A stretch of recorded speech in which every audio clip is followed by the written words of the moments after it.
You are listening to the Mother of All Talk Shows podcast with George Galloway. Huw Edwards isn't on the news, but he's in the news. He's not on the news because he's in a hospital. In a hospital, presumably specializing in mental health issues, because his own wife issued a statement late this afternoon naming her husband as the mysterious, hitherto BBC personality central to BBC output, who is alleged to have paid £35,000 to a 17-year-old crack addict in exchange for lewd pictures. It appears that the whole thing was a midlife crisis, although his wife said he's been mentally ill for years, which, as I said, is passing strange, as the BBC have been using him for all of those years as their principal mouthpiece for British state propaganda. Now, I feel sympathy for anybody with mental health issues. It can happen to anyone. It happened to Philip Schofield, the ITV personality. He had mental health issues also, but only once he'd been found out for the rakish, reprobate life that he had been leading. Let me put one thing very firmly on the table. It's okay to be gay. Many of my friends are gay. I have been a champion of gay and lesbian rights all of my political life, long before it became vogue, long before it became a twibbon, long before the arms manufacturers started to put rainbows on their missiles and bombs. But it's not okay to be married and have children and lie to your wife and those children about a second life, a double life, on gay dating apps, because you're not brave when you are finally unmasked or come out just before you're unmasked. You're a coward, a liar, a cheat, and a deceiver. And that's what Philip Schofield was, and it may turn out that's what Huw Edwards was also. It's possible that the balance of his mind was affected, but it's unlikely to have been affected to the extent that he merely imagined he should be putting his details on a gay dating site, meeting teenage schoolboys, even if they are over the age of consent, for illicit purposes, and then going home to Mrs. Edwards and pretending that nothing happened. Every other person in Great Britain for a TV license for a state broadcaster that turns out to be a nest, not just of liberal fanatics in the grip of every Islamist known to man, woman, stroke, other, but is a veritable nest of perverts, of people involved in the most murky and sordid, funded by me and by you. Sir, that's what he was called, Jimmy Savile, was paid millions of pounds by you, and Huw Edwards was earning £640,000 every single year for reading an auto cue of British state propaganda. That money was yours. That money was mine. 35,000 of it, mind you, was recycled, trickled down, you might call it, though that metaphor may be verging on the obscene. These people in the BBC don't just think they're better than us. Don't just think that we are less than them. Every day, it seems, even on company property, certainly on company money, your money, my money, they are engaged in the kind of behaviors which have dragged our country into the mire. A mire in which the BBC then gleefully wallows, indeed frolics, dances, TikToks around. Well, the BBC doesn't speak for me, even though I'll go to prison if I stop paying them to pretend to do so. It is now an unstoppable demand that the British people must no longer be forced to pay for this sordid apology for a television broadcaster that the BBC has become. Defund the BBC, abolish the licence fee, and enough now about Huw Edwards, his mental health, and his dirty habits. Let me turn to much more important issues. Vladimir or Mr. Zelensky, sometimes President Zelensky, it depends which part of Joe Biden's 60 seconds you're referring to. In fact, if the brain boxes behind the glass here have got that, let's take a quick look at some of Joe Biden's latest finest. Vladimir and I, I shouldn't be so familiar. Mr. Zelensky and I, Vladimir and I, I shouldn't be so familiar. Mr. Zelensky and I... Shouldn't be so familiar. Vladimir, Mr. Zelensky should have consulted the history books to read what happens to American puppets when America has no further use for them. They could have consulted the record of what happened to the once mighty Shah, forced to wander the earth like a ghost ship when the United States abandoned him in 1979 upon the success of the Islamic Revolution in Iran. Or, going back further, could have looked at the Diem brothers in South Vietnam. They ended up actually dead, full of lead. He could have looked at the latest example, the last president of American and UK-controlled Afghanistan. What was his name again? Sure, he made it out with a lot of money bags, but nobody remembers his name, nobody mentions him, nobody laments him. He is a non-person for the people whose puppet he was. Zelensky will go the same way if he gets out alive. If he gets out alive to one of his waterfront properties in multiple countries across the globe, he might regard it as something of a personal success. Unfortunately, hundreds of thousands of his compatriots had to leave their guts on the ground, on the steppe, on the Ukrainian battlefield in order for Vladimir, Mr. Zelensky, to momentarily be important in the world. But he sure wasn't important in Vilnius. The pictures tell the story. They tell far more than 1,000 words. Zelensky had gone there, demanding either membership of NATO right now or a clear path and a timetable for Ukrainian entry into NATO, neither of which was forthcoming. Moreover, the worm has begun to turn.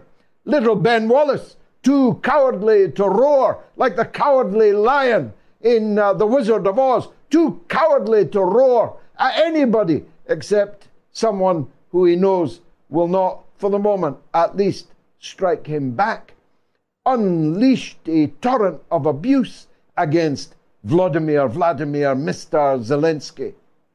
He said that Britain and the West were not Amazon, and that gratitude from Ukraine was necessary to be shown in order to keep the Western public on side. We are not Amazon, he said. No, you're right. Nothing that you supply, Mr. Wallace, is remotely as good as anything you'll get pretty damn quickly from Amazon.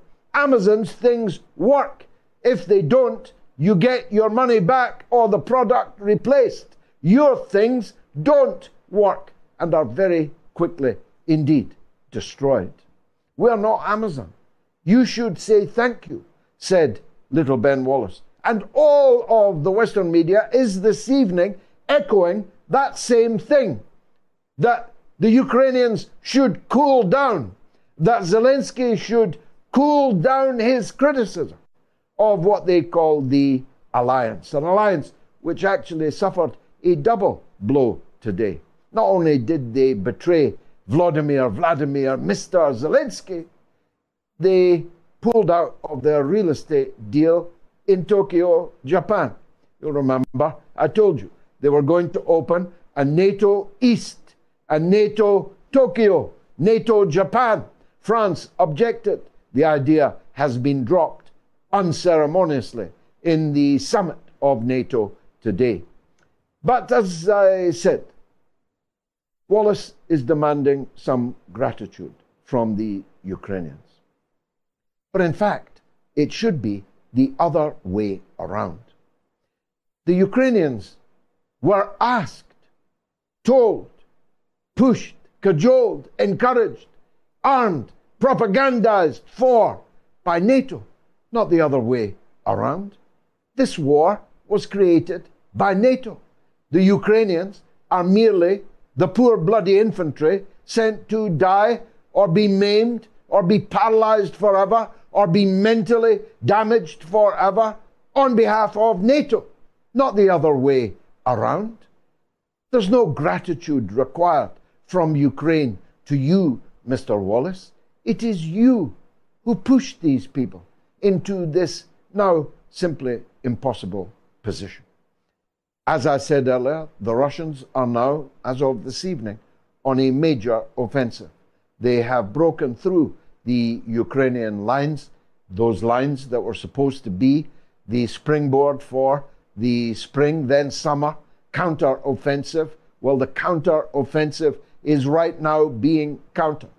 The lines are being overrun, and the pincer is moving fast towards that famed, fabled city of Kupiansk, about which I often speak, which is under heavy artillery bombardment right now as I speak this minute. This war is going to be over much quicker than you thought, because this is a pivotal moment, a hinge moment, a moment at which NATO blinked. They will not enter the war. They won't even discuss any Ukrainian entity joining NATO until the war is over. And that makes clear what the basis of this war being over will look like. I tweeted it out earlier today in more detail. But in truth, Ukraine is no more as a state that we knew and recognized, albeit for a very brief historical period of time. There will now be two Ukraines. There will be a Russian Ukraine, which will take the entire seaboard, including the great Russian city of Odessa, leaving, so everything east of the Dnipro and south to the seaboard will be Russian Ukraine. Then there will be what we might call, for the purposes of argument, a Western Ukraine. Although that Western Ukraine will be subject to both Polish and Hungarian revanchist ambitions, who consider part of that West Ukrainian territory to be their own, and they will seek to recover them. I myself will oppose any such effort. But the regime in Kiev will have to change. No end to this war is possible with Zelensky still in power, with Budyanov still in charge of the intelligence, with the missing head of the armed forces of Ukraine, Zaluzhny, still in charge. These things will not be able to bring the war to an end. So a regime change in Western Ukraine will have to happen. And that new regime will have to cast iron guarantee that the Western Ukrainian entity will never join the European Union, will never join NATO, and more importantly, that neither the European Union nor NATO will ever be in Western Ukraine. Not a single footprint of either of these entities will ever be in Western Ukraine. In short, Western Ukraine will become the new East Germany, a buffer between Russia and the hostile powers of Germany, Poland, and the rest of NATO to a variety of degrees. That end is coming sooner than you think. It is the only possible end now. And now that we know that NATO will not be entering the war and Ukraine will not be entering NATO, that's the reason for the counteroffensive tonight, and that's the reason for its apparent success in just the last few hours. We'll be talking to two of the great heroes of contemporary journalism. They probably don't see themselves that way, but they have prank called the very worst people in the entire world and shown them to be the fools that they are. Stay tuned for Vovan and Lexus. You ain't seen nothing like it yet.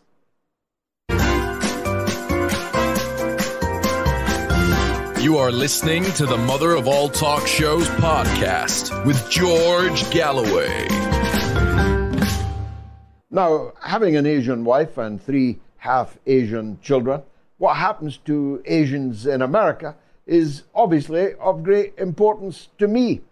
I therefore sat down to hear a paean of praise from President Biden to some Asian American women. Here's what happened. Included groundbreaking Asian Americans like Vera Wang and Joan Shingang, I'm going to pronounce it, Shanga Kawawa. Included groundbreaking Asian Americans like Vera Wang and Joan Shingang, I'm going to pronounce it, Shanga Kawawa. Not only is that priceless, it's worth watching twice or 202 times. But here's something that has increasingly dawned on me.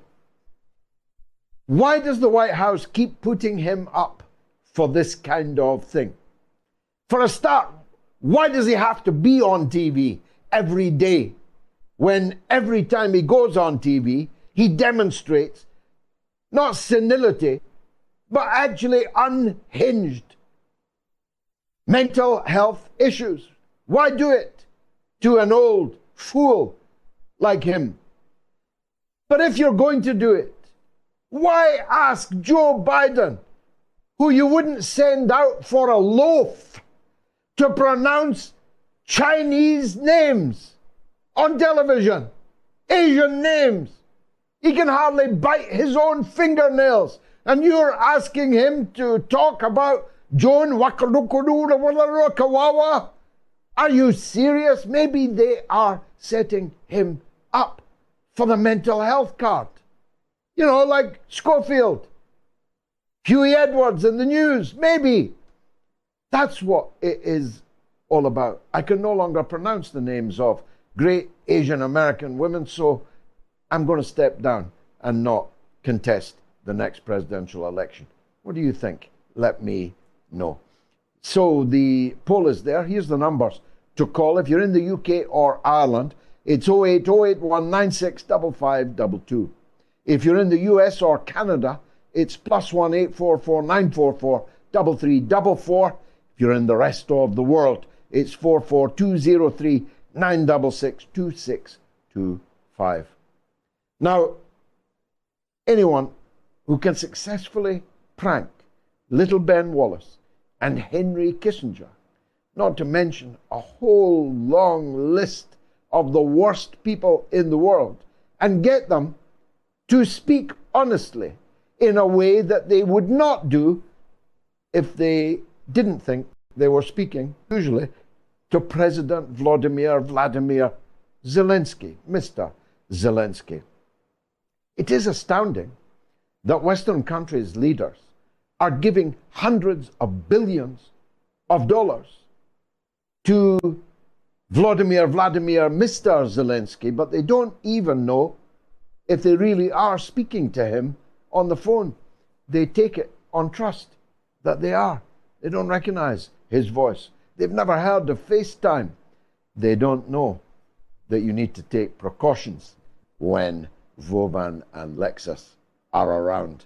I'm glad to say they'll never try and prank me because I'm on the same side as them. Gentlemen, thank you for joining on this historic occasion. The mother of all talk shows. So good to see. Hello, Wovan. I don't know if we've lost Lexus or he's not joining us or what. But let me ask you, first of all, how did you manage to prank a fool like Ben Wallace? First, we managed to prank Preti Pato, our Home Secretary. She thought that she was talking to the Prime Minister of Ukraine. And actually, until the end of the conversation, she believed that she was talking to a Ukrainian, and we asked her to officially invite Ben Wallace. So it means that she actually was the one who officially invited him. I see. Now look, do these people not take precautions?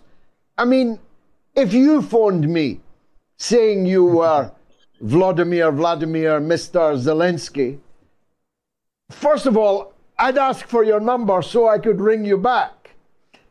I'd make a FaceTime call or a Zoom call. I'd take precautions.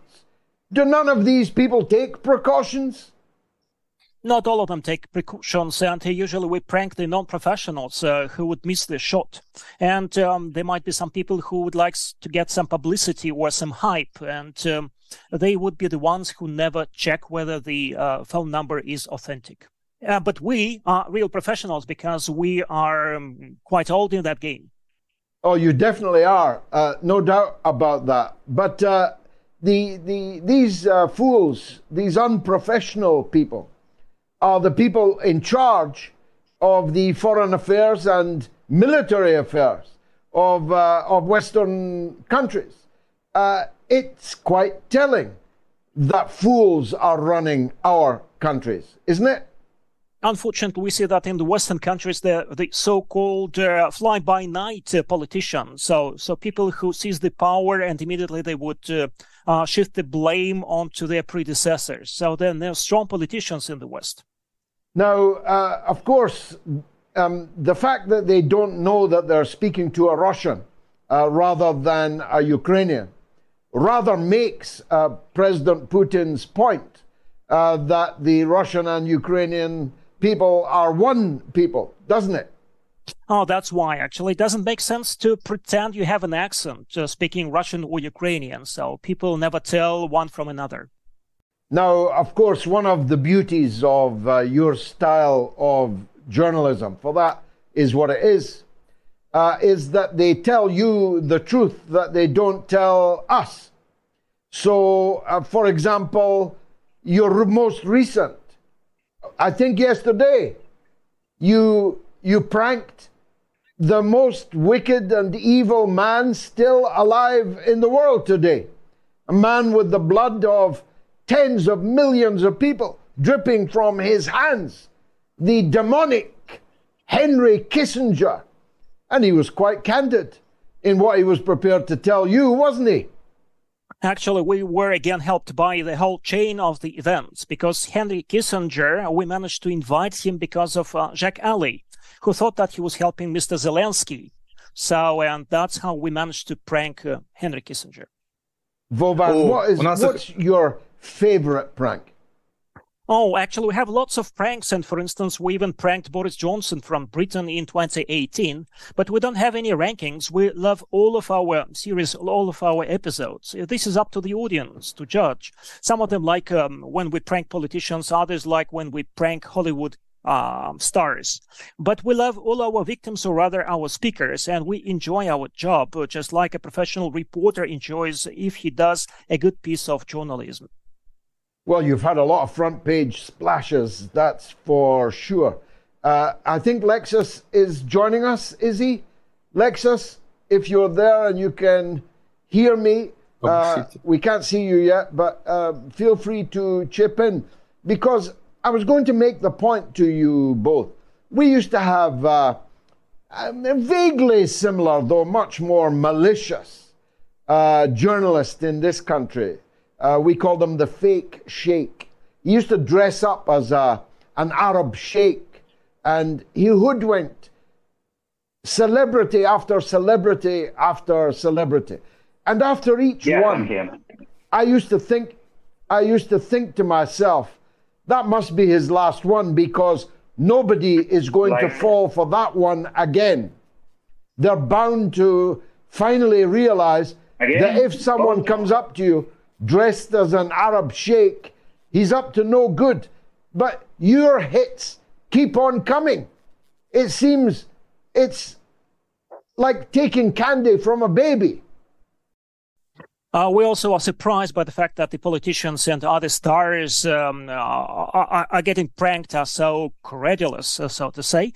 But usually we try to get people interested in what we're telling them, so that they would think that they could benefit from that conversation, that they would get some bonuses, or get some hype. And usually the speakers that we choose, they are the ones who have been, or we pretend to be, actually are the ones who are most popular in the West. And today, for instance, that's Zelensky. And so these politicians, our victims, so to say, they believe that talking to that person, their rating would go up. So we usually hook them by that. Yeah, quite obviously. How do you monetize this skill? I mean, have you got a place where you reveal these pranks first that people can follow? Not that we in the West are allowed to give you anything, because, of course, there is now an iron curtain which we have erected between the West and the East. So we can't buy anything from you. But does anyone buy anything from you? Have you got an outfit that monetizes this brilliant work? Actually, in 2020, we cooperated, so to say, with the British media, and we sold to them our exclusive rights for some of the episodes with Prince Harry, with Kamala Harris, and Billie Eilish. And actually, we have our show running in Russia, and we had our YouTube channel removed or cancelled because Ben Wallace wrote a letter to the administration of YouTube saying that our episodes pose a security threat. And since then, actually, we have a lot of masterclasses. We tour around Russia and we charge some fee for that. Good. Well, more power to your elbow. There's a fool born every minute, we say here, and long may you prank them. Lexus, if you can hear me, I wanted to just ask this difficult question. The biter bit. Has anyone ever pranked you? I don't see a reason to do that, because we are not officials. We are just private persons, and I don't see us as celebrities. And so I think that we are not so interesting for other pranksters. But if someone could do that, we will be really interested, if it will be really funny and professional. Yes. Funny and revealing. I asked Voban, but he didn't have a favorite. Have you got a favorite prank that you participated in? One that you thought was the state of the art? Well, it depends on our listeners. So we don't have our favorite prank, because every prank has its own history and its own legends. With that we have used, but I think that one of the greatest our prankles were probably the pranks with historical persons, including George Bush W. and Henry Kissinger, and many other politicians who made a great contribution in world history. And of course, that is really interesting to us, and it's really a great honor to talk to such people. And of course, for me, as I'm a biggest fan of British rock and roll. I think that one of my personal favorite prank calls were pranks with Brian May and with Elton John. You pranked Elton John. I didn't know that. Who did he think you were? Zelensky? Yeah. Yeah, we pranked him as a president of Russia, Vladimir Putin, and we called him in 2016, and we said that President Putin would like to talk to him and meet him personally. So that was his dream, and he said that it was a miracle for me. So it's the greatest phone call for me, and he was really glad to hear it. And we promised him to arrange a gay parade in Moscow, and he believed. And then he posted that information on his Instagram. And after that, press secretary of Vladimir Putin said that the conversation wasn't. The conversation did not happen. And then Elton John said that, yeah, the prank was funny, but the situation around gay rights in Russia is not funny. And then real Putin decided to call him personally and say that, so don't think, don't be offended of that guys. So just take it easy. Well, it's kind of put my opinion of Elton John up. I don't know about anyone else. Now, we mentioned Kissinger a couple of times. I was surprised by his answer to your question, who blew up the Nord Stream. He paused for quite some time and answered, I thought you did, which would be revealing in itself, but not accurate. If Seymour Hersh is to be believed, the answer is the Americans did it, not that Zelensky did it. Were you surprised at that answer? Of course, we were surprised, but we were not surprised of methods that Ukrainian authorities use to make any harm to Russia. But he said that it was you, but he didn't say who was the real organizer of that terror, because that it could be the United States, but who was the real executor? I don't think that Ukraine could not do such a sabotage. So anything could happen, and I think that Ukraine could be a real executor of such a thing. Now, the 100-year-old Henry Kissinger, is he still compos mentis? Did he make sense when you were talking to him? Is it worth my trying to interview him myself, not to prank him, but to interview him? I think that he is still a real diplomat, and he still has great experience, and he is one of the smartest person in the world. Even he is 100 years old, but he still has great points of view, because he made great combinations in world diplomacy. And so for us, I think that he is a more smart person than current president of the US. So I think so, because he still, we had asked him, what gives you your energy? And he said that I'm still involved in the world's protests. So it gives me just something like impulse to manage many protests. And so that's why he still has a great reputation in world diplomacy. Well, look, Vovan and Lexus, can I secure a promise from you that you'll never try to prank me?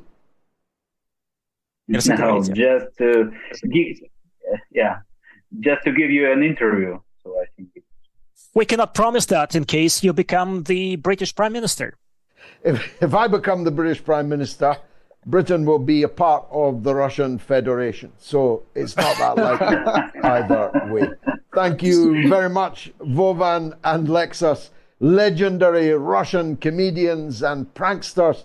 And long may you continue to fool the fools that govern our countries. Much obliged to you for coming on the show. Sorry for any technical difficulties. Now, 13,000 people have voted in the poll. Was it right to name the BBC presenter being investigated overwhelmingly on all platforms? You say yes. So, another big blunder by the BBC to try and cover this up. When, of course, if these allegations had been made against anybody else, anybody, Boris Johnson, you think they would have named him? Me? Do you think they would have named me? They would have named anybody. They flew a helicopter at public expense across the house of Cliff Richard, the iconic British peaches and cream crooner, who turned out to be completely blameless. It was a completely fraudulent claim that Cliff Richard had faced. But it didn't stop the BBC outing him at very great public expense. I'll be right back. Stay tuned. You are listening to the Mother of All Talk Shows podcast with George Galloway. Certainly in the public sphere, Hungary is the only EU country which is calling for an end to the war and pushing the case for peace. Turkey is today, but not yesterday, and maybe not again tomorrow, amongst the NATO powers. But for the rest, they are all, pardon me, locked in to the road that leads, according to Medvedev, the former president of Russia, not just to war, but beyond war. Let's hear what the most perspicacious correspondent on the Potomac, Garland Nixon, thinks about any and all of that. Garland, welcome back to the show. Always a pleasure to see you. Before we turn to the war, I can't not ask you about Joe Biden. I just played a couple of the highlights. His bemused inspection of the guard at the Royal Palace when he was briefly here will live long in the memories, not least of the soldiers he was inspecting, who must at any moment have imagined they would have to pick him up off the ground. It was odd because he made King Charles look like he was also an octogenarian out for a stroll under the supervision of Nurse Ratched, and a splendid pair they made. And then there was the fool that asked him to pronounce long and difficult Asian American names. Is it reaching breaking point, is what I'm asking? Yes, it is reaching breaking point. The discussion here in the United States regarding the 2024 election is now who will be the Democratic nominee. In a lot of circles, the discussion about Joe Biden is that they're hiding him right now. Of course, they hid him in 2020, but he seems to have fallen a step below cognitively where he was even then. So I think the thing that's spoken quietly in the corners of Washington, D.C. is that we're not going to be able to hide Joe Biden through this 2024 election, and some maneuver is going to have to be made to brush him aside, and of course to move Kamala Harris. I mean, it seems to me that Joe Biden's whatever cognitive issue he has seems to be contagious, because Kamala Harris was recently rambling incoherently about AI. Matthew Miller, he's the State Department spokesman, repeatedly was saying that Ukraine has suffered a strategic, disaster. I'm paraphrasing, something down that line. And when they asked him, don't you mean Russia? And he said, yes, Ukraine. So it seems to me that the Biden administration is falling apart at the seams cognitively. But Joe Biden, it's getting obvious to people. Now the discussion is, who are they going to slip in there? And of course, the name that we hear most frequently is Gavin Newsom in California, although he's not terribly popular as a governor in California. And of course, you've got RFK Jr., who is sneaking up in the passing lane. Yes, maybe we should cut out the middleman and just go straight to AI. Make AI the president of the United States of America. Certainly Kamala doesn't compete with AI. Gavin Newsom is the grand old Duke of Woke. He won't play in Peoria, will he? He scarcely plays in Malibu. Correct. He's not very popular. He won his last recall election in California only because California is a very blue state, a very Democratic or a Democrat Party oriented state, and he was going against conservatives, a place where he couldn't lose. Of course, he'll win his home state, as any Democrat would, but they need someone who will, in this day and age, cross over to independence. And of course, we're right around 30% Republican, 30% Democrat, and 40% independent in the United States now. So whoever the Democrats come up with, they're going to have to be someone who appeals to independence. Gavin Newsom, I don't believe, is that guy. And I do believe that as Joe Biden falls aside for whatever reason, they're going to have a lot of difficulty with RFK Jr. Right now, there are many people projecting him to win in the first two primaries and have some level of momentum in the primaries. So as I said, I hate to keep bringing up RFK Jr., but in that Joe Biden is in deep and serious trouble. Again, our economy. There was a report that came out. We have an app called Klarna, Klarna, in which people can buy groceries, buy now and pay later. We're using that has increased dramatically. So Bidenomics is not working well for the average working class person. And so there are any number of reasons that Joe Biden is going to have to be cast aside. I'm a big admirer of the presidential run of RFK Jr. I hope that he has a plan B to run as a third-party independent if and when the Democrat establishment does to him what they did to Bernie Sanders not once but twice. Do you think he might run as a third-party candidate? I think there are a number of possibilities going on here. Certainly, he was recently asked whether or not he would endorse Joe Biden if he lost, and he said his answer was whether he would commit to endorsing Joe Biden if he were to lose the Democratic nomination, and his answer was, of course not. And he then said that he would. He had a plan to win, and he didn't have a backup plan for losing.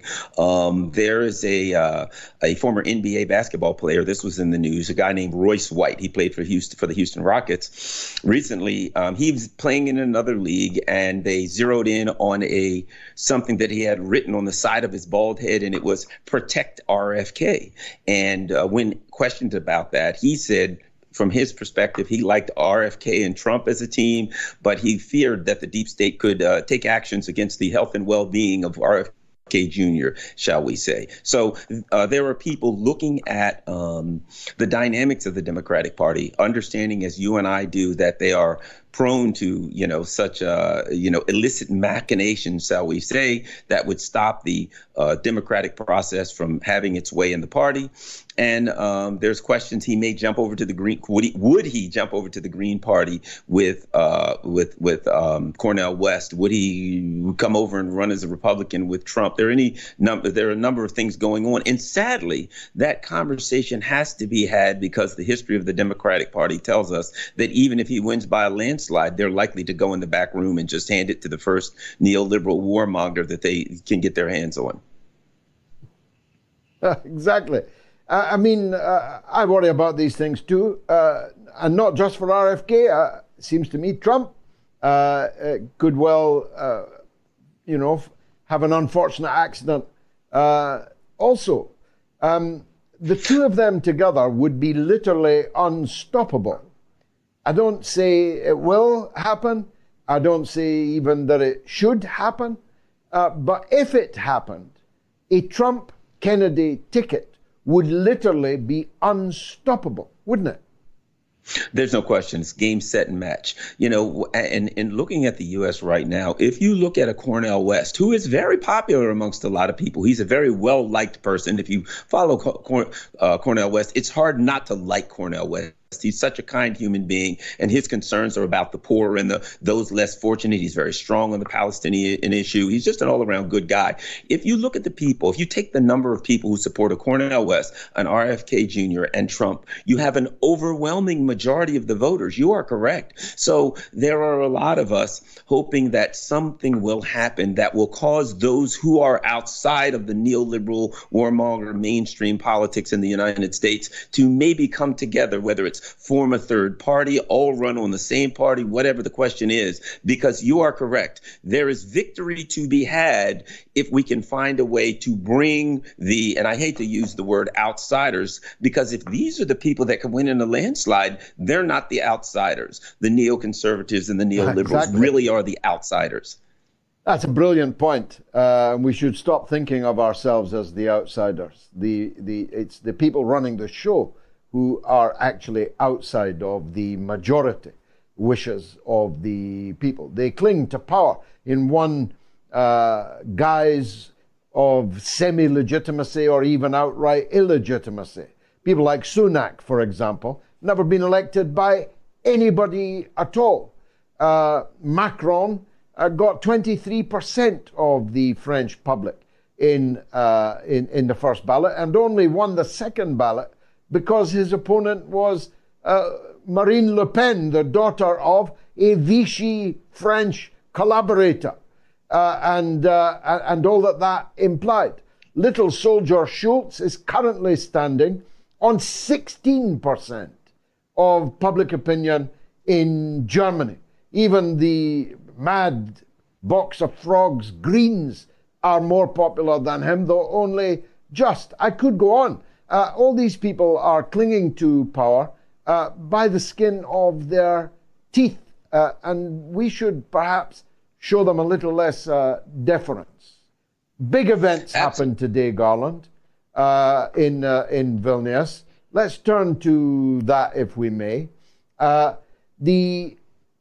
was written all over Zelensky's face, wasn't it? It's over. He's been let down, like all these satraps before him. Like the guy that used to run Afghanistan until a year and a bit ago, whose name none of us any longer remember. Absolutely. And, you know, we've had this discussion in the past, George, that how does this thing end? And my opinion always was it ended just like it ended. The best that Zelensky could hope for is an ending similar to Ashraf Ghani in Afghanistan, where he was, he took off in a plane with $160 million in cash, and there was literally suitcases of money falling out of the plane on the tarmac as he took off. That's the best case scenario for Vladimir Zelensky, for this simple reason. He knows far too much. He needs to be very concerned about his safety, probably far more than RFK Jr., because he knows so much. He can say everything that was said behind the scenes. So as this thing falls apart, the one guy that could really put a hurting on Joe Biden and all of the neocons in Washington, D.C. and in London is Vladimir Zelensky. So I would not want to be in his shoes. And if I were in his shoes, I'd be hiding in a trench somewhere. But yes, it's over. And Joe Biden just said, we're out of ammunition. You're in a war and you're out of ammunition. I think we know what that means. Yeah, I mean, Chairman Mao was definitely premature back in the 1960s when he called the U.S. a paper tiger. But it wouldn't be premature to say it now. NATO is now a paper tiger, a toothless tiger with no ammunition. Well, NATO is what's happened here, and it's positive. Certainly all the deaths and destruction and the danger is not a positive thing. But what is positive that has come of this is NATO has been exposed for what it really is. You know, we were told that NATO is some kind of a military alliance to protect Europe. They conspired, a number of the members of this alliance conspired to attack one of the other members, Germany. They also conspired to hide that attack. They also, and this is what I think is the most telling, they used an exercise in which they were allegedly practicing defending themselves from Russia. They used that exercise literally to hide an attack on one of their members, which was Germany. So NATO is being exposed not just for the military neoliberal fraud it is, and any neoliberal nation or neoliberal group cannot be a military power, because to be a military power requires some level of industrial power, and industries, neoliberal industries, are only in business to make money. They make the most expensive weapons they can possibly make, and they don't care if they work. In fact, it's better if they don't work, because then they come back and get the contract for maintenance. So NATO has been exposed. I think it's good for the entire world to see it. And the only question is, as Paul Keating said now, will they continue on? Will they bring that poison? Will they bring that plague to the doorstep of the Asian of the people in Asia? It's a powerful point, of many powerful points that you make, and I must say it's one I didn't see coming. We are used to the expenditure of vast sums of public money on weapons of war, and we imagine, therefore, that somewhere there will be weapons of war that are worthy of the name, if you like, that can do what it says on the tin. It turns out that the Russian military-industrial complex, which spent a fraction of what the US budget alone is, never mind the budget of all the NATO countries, has vastly outperformed the weapons that our taxpayers paid so dearly for, Garland. Yes, because what's been exposed here is this is not just an ideal. This is not just a military conflict. This is an ideological conflict. And on one side, you have industrial capitalism, commodity capitalism, which would be Russia and China. And when it comes to the U.S. and Europe, you've got economic capitalism. You've got a type of capitalism that doesn't require you to make anything. So the fact of the matter is, U.S. industries do not make weapons of war. They simply make products that are designed to make a profit. It doesn't matter if it works. It doesn't matter if it's effective. It doesn't matter if you have enough of them. They just simply create a product that they can charge an astronomical amount of money for. And what we find out now is this gigantic budget that the U.S. has for the military, it's all a fraud. The idea is not they have a budget so that they can purchase things that will make them an effective military. It's they have a budget so they can launder the money into their hands of their political and economic cronies. And they've been really good at that. If the judgment is how they're able to money launder, they've been extremely effective. But money laundering does not work very well on the battlefield. So Russia can take literally in some instances, they take old howitzers that they took out of mothballs from World War II. They grease them up and they work. Whereas the stuff that we have now, it costs a lot. It looks great. It has all kinds of computer technology. But when it comes down to it, it's not a weapon of war. It is a very expensive product, nothing more. They could send a picture of a howitzer for what it matters to Lockheed Martin as long as they're getting paid.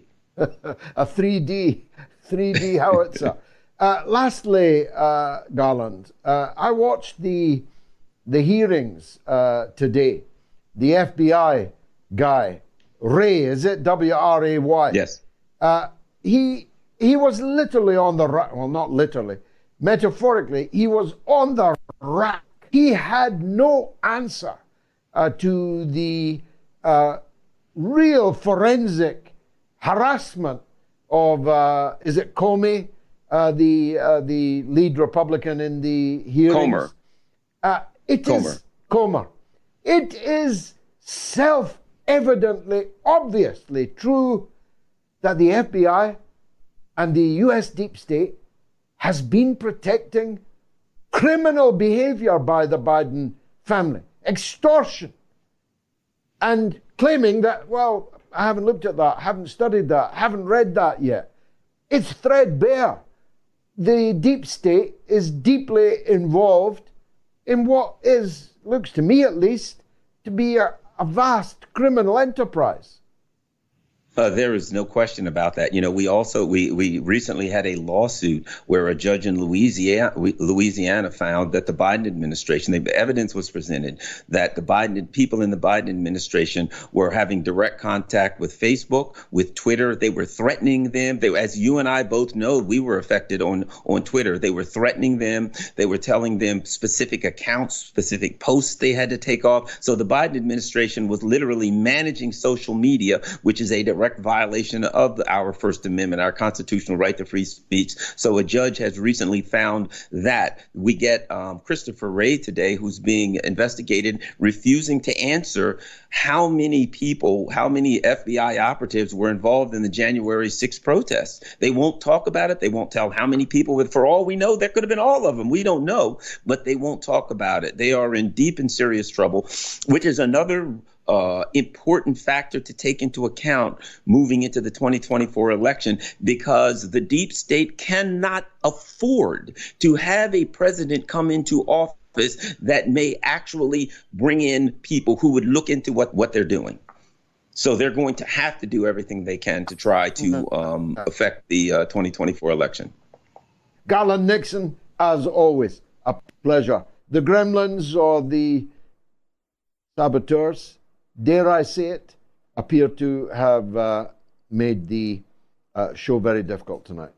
Difficult for me, but also difficult for everyone who works with me, and difficult for you, the kind and loyal viewers. So my apologies for that, and I'll be on the phone to Mr. Musk in the morning. My final thoughts are these.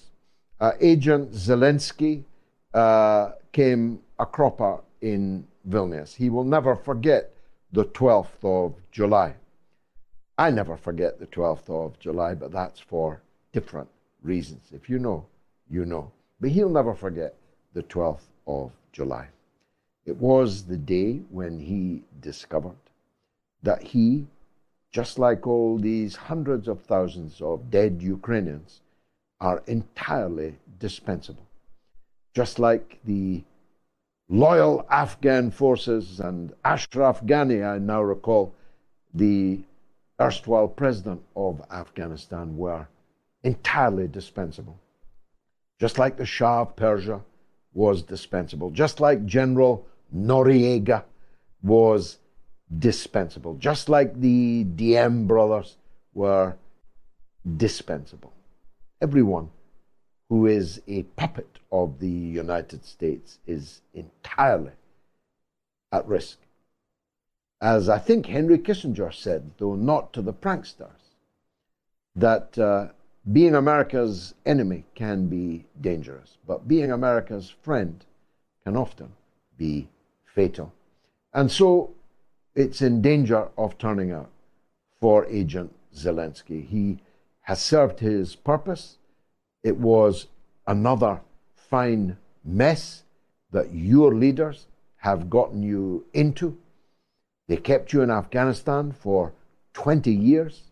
They lost the life's blood of thousands of your own young men and women in your armed forces, and they cost your treasury the best part of $1 trillion in a 20-year occupation, which was then ended overnight, putting back in power the people we'd invaded in order to overthrow.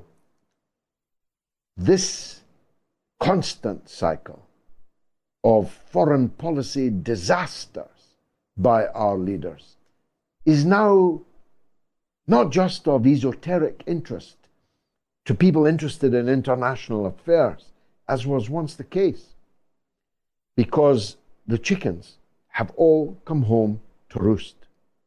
The unrest in France, the coming unrest elsewhere, the instability in our political system. We've had 3 prime ministers in a year in Britain. maybe even 4, I may have lost count. The Dutch Prime Minister, Rutte, good riddance, has gone this week. One government after another in Europe is either unstable, deeply unpopular, or in the process of, or already fallen. The chickens are coming home to roost.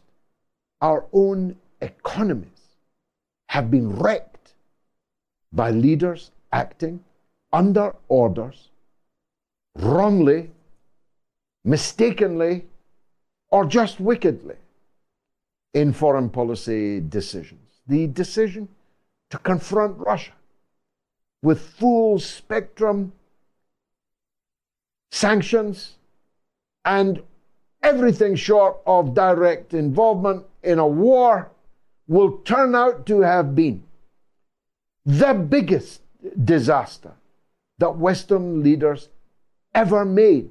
The biggest. And heaven knows they've made many big disasters before now. And it will turn out to be a turning point.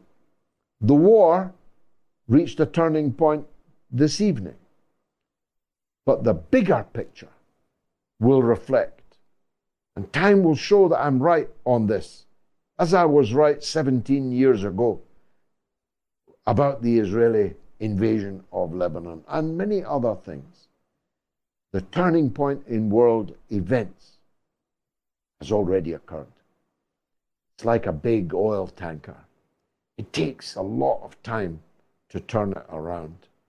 But once that moment has been established and that momentum has been created, nothing will turn that oil tanker back from its new direction. The future is set. The sun is rising in the east. And if we don't get rid of our leaders soon, the sun will set for us on the west. I'll be back, God willing, on Sunday at 7 p.m. UK time with a slightly less technically interrupted edition of the Mother of All Talk Shows. But there'll be great guests, there'll be great calls, and I'll be doing my best to explain the events that are happening all around us. Thank you for watching, persevering with tonight's Mother of All Talk Shows.